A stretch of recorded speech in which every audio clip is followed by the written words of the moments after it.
What's up, all my Ewoks, triples, droids, and Wookiees? It's Anna, also known as That Star Wars Girl, and in today's video, I'm going to be once again talking about the Acolyte. Now, I've seen the comments on all of my previous videos on this subject, and you guys are all kind of mad that I am late to the party with it, but I have a great excuse because I am super pregnant. And when the show was airing, I was in the height of morning sickness and absolute living hell.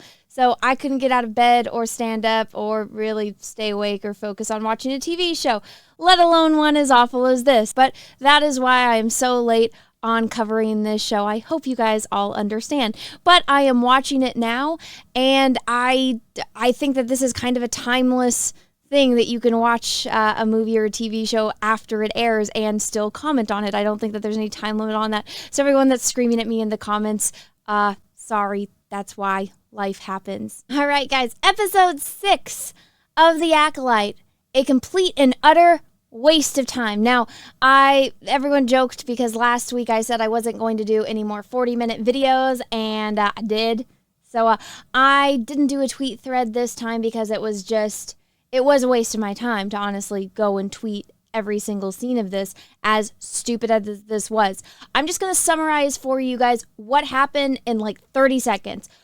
Girl on a good twin on planet with weird creepy dude, and they're trying to make him sexy, and he, instead of leaving and escaping, for whatever reason, she stays with this guy that murdered 7 people in front of her and tried to murder her, her twin, and her master.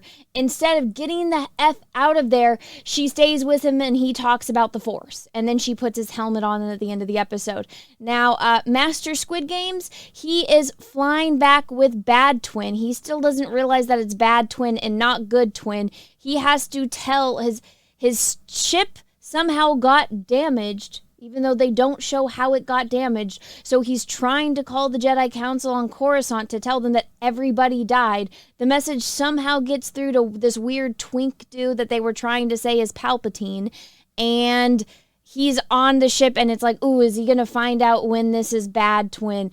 And the only one that realizes that it's Bad Twin is the Space Beaver. And Bad Twin doesn't really do anything except continue to pretend to be Good Twin. She's not hiding her shock or her confusion at all, or the fact that she's trying to like talk around things so that way he'll believe her. He eventually figures out that it's her, and the plot goes nowhere. We got It's Ma'am Green lady, that's the wife of Leslie Headland, which is the only reason she got this job. She's back on Coruscant. She gets told by the weird twink dude people thought was Palpatine, or we're trying to theorize as Palpatine, that everyone died. So they go to the planet where the Wookiee was, where everyone died. They find everyone's bodies. Apparently none of them got to become Force ghosts. So everyone's dead bodies are still there. Take in mind, this is a jungle. There's predators there. I'm sure that there would be some kind of decomposition.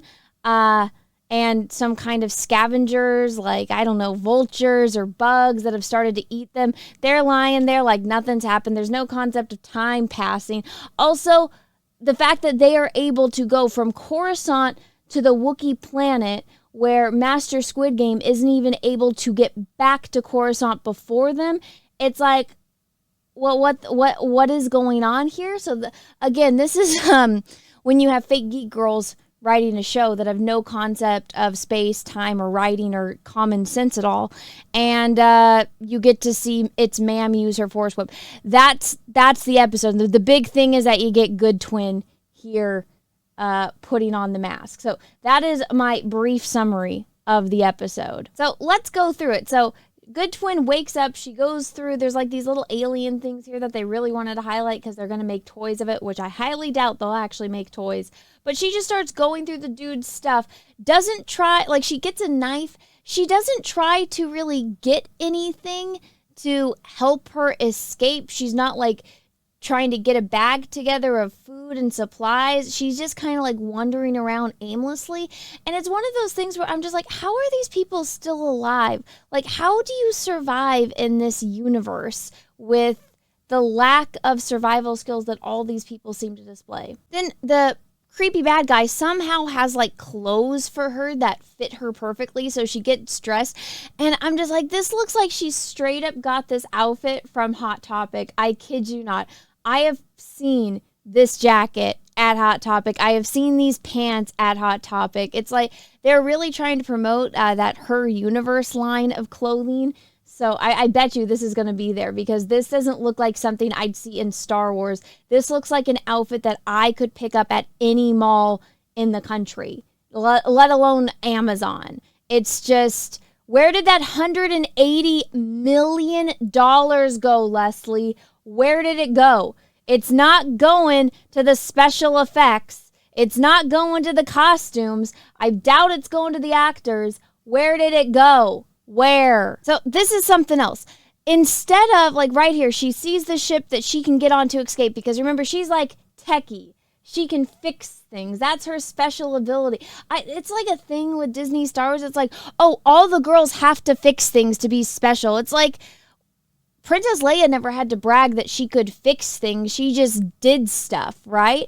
It's like the only time you ever had somebody like having to declare what they were good at was when Luke was saying to Han Solo, you know, I'm not a bad pilot myself. I could probably get us out of this situation if I had to, right? That's the only time he had to like establish by saying what he was good at. They're just like, we have to have all these girls good at fixing things. And it's like, that's what freaking droids are for. Where are their droids? Oh, all she had was like this little flashlight thing, which Bad Twin has now.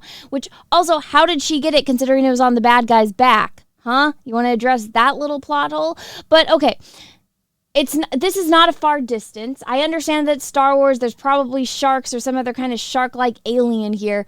But it's either swim out there and get on the ship and get the fuck out of there, or I don't know, hang out on this planet with this creepy weird dude that kidnapped you, that you watched murder 7 of your friends, that also tried to murder you, murder your twin, and murder your master. I don't know about you guys. I'm deathly afraid of sharks. I will not go swimming in the ocean on my own. I would be booking it to that ship to get the hell out of there. Like, well, why would you want to stay with this murdering psychopath? He killed your, like, the Space X-23 friend. You watched him murder people. Why would you want to stay there? But instead of doing, I don't know, the common sense thing and getting the fuck out of there, she's going to stay with creepy weird dude and follow him around while he takes a bath. Watch, I'll show you. See, I wasn't kidding. She just like hides behind a rock and watches him like get naked. Like, why is he wearing a dress? It's weird. Like, I don't even wear long skirts like that, bro. Like, so he just gets naked and starts swimming. And this is, I said this in a couple videos earlier. Like, I saw spoilers, like, when this episode came out, of people, like, showing this scene of, like, how they're trying to make him hot and sexy. And I'm like, I will give him this. At least they washed him, because, like, his hair was gross. He was covered in dirt. He looked like a drunken, crazy person. So at least they got him kind of clean. But even when he gets out of the water, his hair's still greasy. I'm like, bruh, soap. Soap is essential. Like, come on. They even washed off Darth Vader after he got burned by lava. Like, you can get some soap, my dude. You can get some soap. But so she goes through his clothes and gets his lightsaber. Now, it's not clear if this dude's got any undies on or not, but it's very obvious that it's like, this dude was able to sneak up and murder 7 Jedi along with a Wookiee in the forest. And that Wookiee was a Jedi master, by the way. So you think he didn't know that, one, you woke up. He obviously knows you're on this planet because he brought you here. He had an outfit, a Hot Topic outfit waiting for you. You don't think he realized that you were following him, watching him undress and getting in the water? But they're like, so she gets his lightsaber, she gets into the stance, and he's like, ooh, how does it feel? And it's like, oh, so you're naked in the water, and she's holding, like, a phallic-like object, and you're asking her how it feels? Really? Really? I thought Star Wars was for kids. Obviously, they're trying to do other things. So he gets out of the water, he's like, can I get my clothes on? And he slowly gets dressed in front of her, and she's just staring at him, like, with wide eyes. It's like, how have you lived your entire life without seeing a shirtless man? I find that extremely hard to believe. I know you were raised by space witch lesbians until you were, 8? But I'm pretty sure at some point on Coruscant or I don't know, ever since you left Coruscant and have been a completely functioning individual and independent adult, I'm pretty sure you've seen a shirtless man before. And I'm sorry, I know that they're trying to make him like the new sex symbol, but this dude is no Brad Pitt in his prime, okay? Like, I can't stand this thing that they're trying to do in Hollywood, which I'm sure this guy is a lovely human being in real life. I'm sure he's very nice. I'm sure he does completely fine in Hollywood with the ladies or dudes. I don't know what his deal is. But there's this thing now in movies and TV shows where they get people that aren't typically attractive and they try to force that on us to, manipulate us into believing that they're attractive. And Disney has been notorious for hiring very unattractive people and trying to force this sex appeal on them. When they take women that are actually, drop dead gorgeous, and I know not everybody thinks, I know beauty's in the eye of the beholder, blah, blah, blah, blah, blah. But I mean, Daisy Ridley is very beautiful, right? And they played her looks down immensely. You got, what was the girl? Oh my God, I'm going to remember after I'm done filming this. The girl from Jen Erso from Rogue One. Whatever that that actress's name is, it's on the tip of my tongue. I don't remember it right now. She's beautiful too. They take the beautiful people and they dress them down so much so that way they look plain and boring. And then you get the most ugly creatures on the planet, like the dude that plays Kylo Ren, and you try to make them a sex symbol. It's like, what the hell are you doing? Like, these are not attractive people and you're just trying to force it on us. This dude... No, not trying to diss this dude. He is light years better looking than the weird looking creature that they got to play Kylo Ren. But still, it's like, this is the guy you want me to believe is like sexy? You want me to believe that he's going to try to seduce her to the dark side with his just dripping sex appeal? No! Oh my God! I would be like, Brooke, I would have gotten on the ship. I was like, deuces. You're no Henry freaking Cavill. You're no Jason Momoa in that one movie where he's like Aquaman. He's got all the tattoos and he's like in the water and it's cold, but he's steaming because he's so hot. You're not Jason Momoa, Aquaman, dude. You're just not. And Disney, stop trying to pretend like he is. If this was Jason Momoa in his prime when he was doing the Aquaman thing, yeah, I would understand why a woman would stay on this planet. It's like, oh, this dude, Jason Momoa, swimming in the water. He's going to teach me about lightsabers? What did he do last episode? I don't remember. Abs, muscles, hotness. Now, I really don't like having to talk about like people's physical appearances because in my opinion, that typically isn't relevant to the performance and the storytelling that they're doing, unless it is relevant to the story that they're telling because it's trying to be a romance-like seduction when a person's physical appearance is very important. I don't think anyone would have believed the plot of Mr. and Mrs. Smith if it wasn't Angelina Jolie and Brad Pitt or other actors and actresses that were at that level of attractiveness. And it's fine if you're not, the most good-looking person in Hollywood. There's plenty of very successful actors and actresses that ride off of their career of not being the typical hottest guy in the room. Like, look at Mrs. Doubtfire. Look at Robin Williams and Mrs. Doubtfire. He's literally competing with James Bond. Like, Robin Williams and James Bond are on two different levels of existence as far as sex appeal. And that's funny. That makes the joke in the movie, right? And so that's important to the plot when you have a character that's, still in love or like trying to get somebody back and they're like goo-goo gawing over this person that's an Adonis. Like, that is relevant to the plot. Now, the only reason I'm talking about this dude's appearance is because they're trying to, this is like, also, why would you hire, lesbians can be very critical of like men's appearance, but why would you hire one of the most unattractive lesbians and then like look at her wife? Her wife is like absolutely horrid to look at. So obviously she's not a good judge on people's physical appearances. So why would you hire a lesbian that has zero interest in men to do a sex seduction type of character that's like he's trying to seduce her to the dark side by using his sex appeal? It doesn't work at all. If you're going to do that, you have to have some kind of special, you either have to be a 10 out of fucking 10 attractive or have something like genuinely special about you, and you have to like just radiate sex appeal. He doesn't. They're really trying. They are really, I feel bad for this dude. They are really trying to make him hot and sexy and like mysterious. And all they're doing though is illustrating how retarded Good Twin is. It's like, he murdered your friends. All of your friends. You watched, you stood there, and instead of helping your friends, you watched him break gay John Stamos' neck.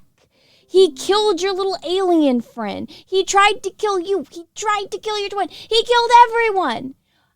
But you want to stay there? Instead of swimming, he even told her, go swim to the ship. He's like, this is when the tide moves and all of that. He's like, you can wait until it's like lower tide. That way you can get out there easier. But no, because of plot. Because of plot, she's going to stay with the psycho murderer who is now trying to seduce her. It's absolutely bizarre, and that's pretty much the plot dynamic between them in this episode. All right, now that we covered what was going on with Good Twin and creepy weird dude, let's talk about Squid Game. So the way that these episodes are is that it's obviously like just 3 different scenes between different characters going on, and what they do is they just take like these 5-minute scenes and cut them all up and put them all together, so that way it just makes this like jumble fuck, so that way they can stretch out a 30-minute episode. It is terrible. It is not good storytelling, and it's not interesting at all. But they aren't good at storytelling or writing, so I'm not even surprised. Like, honestly, I think ChatGPT could write a better episode, a better story than this, because it's not interesting. Not interesting at all. So somehow, again, like I said earlier in this episode, Master Squid Game's communications on his ship got messed up. And he's trying to talk to its ma'am, Leslie Headland's wife, about that basically his entire team died because he's completely useless. Also, every single one of those Jedi was useless. And then Good Twin was useless and Bad Twin was useless. So he's trying to get a message back through. He talks to this weird twink guy that people were trying to say on Twitter. It's like, oh, that's supposed to be young Palpatine. I'm like, Palpatine wasn't even born yet. This takes place over 100 years before the prequels. You're bringing back characters that weren't born at this time. I know Palpatine's old as hell, but there's no way he was an adult way before he was born. But again, they only hire fake geek girls that don't know anything about Star Wars to write Star Wars now. So that's why we get stupid stuff like this. But I saw people like theorizing that this was Palpatine. I'm like, Palpatine never trained at the Jedi Temple. Like, you are telling me that you think that Palpatine would have been able to take over the entire Senate and become the Emperor, and they didn't know who the hell he was? I mean, it hurts my brain. But so he goes and tells its ma'am that he talked to Master Squid Game and that he lost his entire team. And apparently she doesn't tell anyone else about what's going on, because this guy that's reporting directly to her, he doesn't know that she sent them out there on this mission. He is not aware of their mission, even though he was the one calling them to check in, because she says this, she makes this declaration like right before they do this dramatic cut that she's like, we need to go to this planet. He's like, why that planet? It's like, didn't you have to call them? Didn't you get debriefed on why you were talking to Master Squid Games and what he was doing? That's why you called him to check in with him. But apparently that dude is a complete idiot, doesn't know why he's calling people, and doesn't know what he's checking in for. And so she's just like, I know why they're at that planet, because I'm the one that sent them there. And it's like, oh, so dramatic. Why wouldn't the guy that's calling him to check in know that? Everyone here is just that incompetent and stupid. Great job, Leslie. Great, fantastic job. And the only reason that all of this stupidity happens is so that way its ma'am and weird guy can go to the planet, see all the dead bodies, so she can show off her lightsaber whip. I kid you not. They go to again, Squid Game is on his way back from this planet to Coruscant.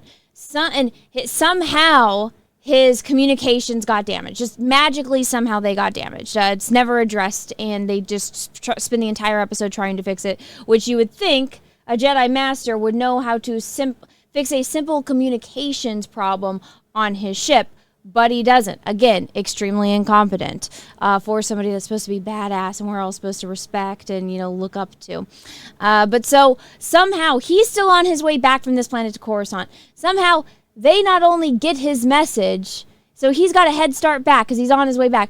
They get his message, somehow are able to leave Coruscant, fly all the way to this planet, go and investigate, and he still isn't able to get back to Coruscant. So everything about Squid Games is incompetent. Now, while its ma'am and her weird-ass apprentice are able to fly to the Wookiee planet and presumably fly back, we have this weird conversation where Bad Twin, who is still pretending to be Good Twin, is talking to Squid Game Guy, and he's like, when we get back, I'm going to tell the council everything. And she's like, everything? So it's trying to lead that what we have seen from the past when he rescued Good Twin from Psycho Evil Twin, who lit her room on fire and tried to murder her, and all of their space lesbian witch moms got killed and their entire home burned down because of her.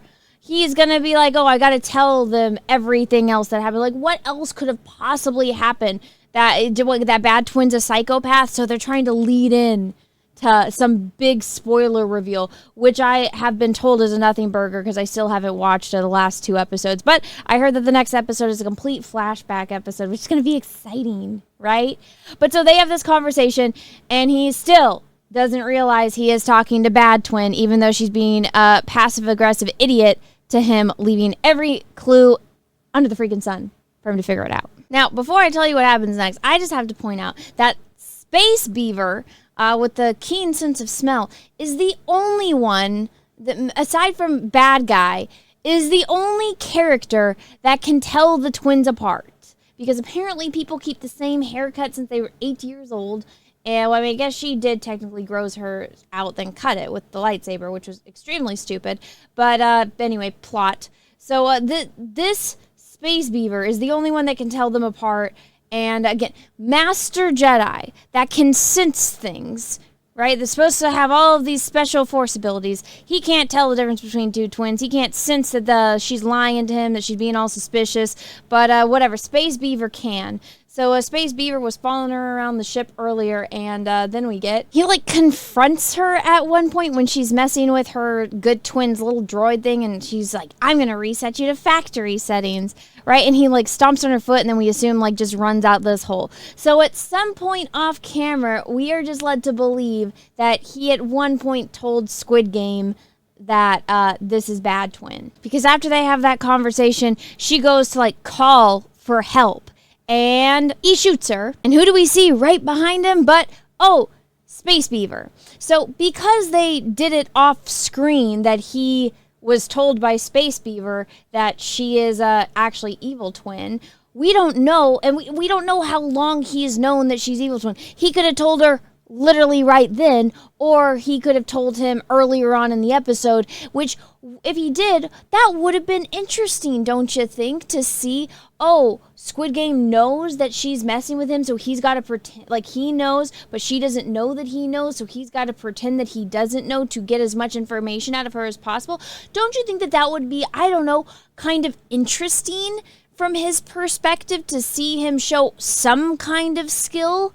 But no, remember, this is fake girls writing a show that don't know how to write anything or any type of storytelling or plot dynamics of any kind. Just throw that out the window and let's just have things happen because plot. And just when you think it could get even less uninteresting, it does. We have Bad Twin waking up. She's locked up in their medical type of bay thing, and he just comes up to her, and instead of confronting her I've known this long, I was waiting for you to slip up, or anything, he's just I have been waiting 16 years, and I've been contemplating on what I'm going to say to you, and now we need to talk. Da-da-da-da!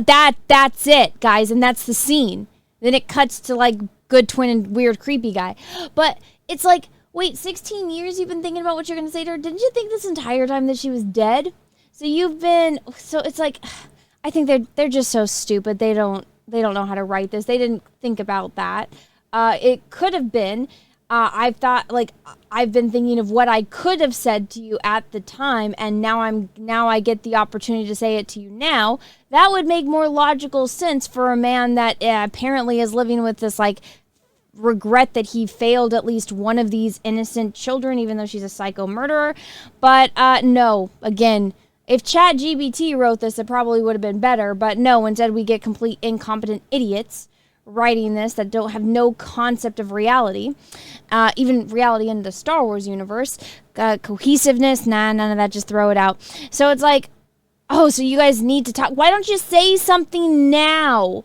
Oh yeah, because we got 2 more episodes to drag this thing that could be a 10-minute scene max out. Like, so much of this episode could have been cut. Like, the Beaver has been on the ship since they both got there. The Beaver could have told him immediately. He could have knocked her out immediately, and we could have had an episode with a very interesting conversation on, like, the philosophical aspects of life and death, the Force, and right and wrong. But instead, we had stupidity. We had a waste of fucking time. Where did the $180 million go, Leslie? Because this is just shit. And just when you think it doesn't get stupider, it does. The big finale of the episode, guys. The thing we've all been waiting for absolute no reason whatsoever. She's been staying with the murderer, the creepy murderer dude. And she picks up his helmet, puts it all. They had like a conversation a scene or two ago about the Force. Right? And he's like trying to seduce her with the dark side. And like, there's different ways to practice the Force. And she's like, that's the dark side. You know it's bad. You know this dude's a murderer. He murdered your friends. He tried to kill you. Like, you watched him murder your friends. And you're still listening to him for whatever fucking reason. And then for whatever reason, because of plot, she picks up his helmet, puts it on. The screen goes black. All we can see is like the highlight from the teeth, the zipper teeth. And we hear the Darth Vader. And then the episode ends. Riveting storytelling. My God, it's so stupid. It's so bad. I said this already. Where did that $180 million go, Leslie? Because it's obviously not in the show. I hope it's not in the show, because if this is what you spent $180 million on, you and everyone that approved this needs to get fired, because you are all so monumentally bad at your jobs that you couldn't look at this and say, this is absolute fucking shit. We need to start from scratch, because none of this justifies $180 million. Godzilla Minus One was made for less than $15 million. There is a way to do good storytelling without a ginormous budget like that. I'm pretty sure Breaking Bad did not have $180 million when they started. I'm pretty sure The Sopranos did not have $180 million. I'm pretty sure Star Trek did not have $180 million. And they don't even have the crutch of having Baby Yoda in this to keep girls like me going, oh my God, Baby Yoda, because he's so cute. Because he is so cute. I love little Baby Yoda. But again, the storytelling is terrible, but at least I have something cute to look at. But with this, it's just bad. There's nothing good about it. Absolutely nothing. The writing is bad. The characters are complete morons. Every single character in the show, even the smart ones, are morons. Things are just happening because of plot. Does it make sense? No, but remember, we're all just dumb nerds. We all just turn off our brains and accept anything that is thrown at us because it's Star Wars. It's like, no. The reason why Star Wars had the fan base that it did was because it was good, because it was made by people that cared about the craft, cared about storytelling and consistency, absolutely crazy concepts, and the story was interesting. Wow. Oh my God. And you have that built-in audience, and what do? let's just F them. They're just a bunch of dumb nerds. They'll buy it because Star Wars is on it. It's like, oh, look at that. There's no toys anymore. Remember George Lucas became a billionaire because of the toys? The merchandising? Was there a toy line for The Rise of Skywalker? No. First Star Wars movie to not get a toy line. Is there any merch for any of this that's not Baby Yoda? No, I haven't seen anything yet for this show. And especially not at like my local stores that still have toy sections. But still, it's like everything about this is just bad and it's a waste of my time. So to everyone that like leaves me a comment saying that like, oh, thank you for watching this so we don't have to, you're welcome. Because this is actual work. There is nothing enjoyable about watching this show. The only saving grace is that it's short, that it's not like an actual hour long. You got like a little bar. It's like, oh, the episode's this long. And then you get to about this point and then the credits start rolling. It's like, oh, thank goodness. It's like, I've never been so happy to see credits before in my life because it means that this dumpster fire shit show is over. It's over, and I still have 2 more episodes, but oh my god, I always have to take a break in between reviewing these because I lose too many brain cells watching this. Like, this show was a show made by morons for morons. I don't know how anyone can look at me with a straight face and honestly say, I enjoy this. I don't believe them. I don't. You have to be a complete moron or a shill and you're getting paid to say that. That's the only excuses I will accept because it's absolutely terrible. But anyways, guys, I've rambled on for long enough. I hope you guys enjoyed this video. I hope it wasn't 40 minutes. We'll see when I go down to edit it. But let me know what you thought about all of this down below in the comment section. If you guys like this video, please smash the like button. If you didn't, that's okay too. Thank you so much for watching this far through. And if you haven't yet, maybe take a minute and smash that subscribe button and ring the bell for notifications. Make sure that bell is set to all. That way you actually get notifications when I post videos and when I do live streams. And until next time, everyone, I hope you all have a great rest of your day, morning, evening, afternoon, wherever you are in the world. And may the Force be with you because we are really, really, really going to need it. Bye, everyone.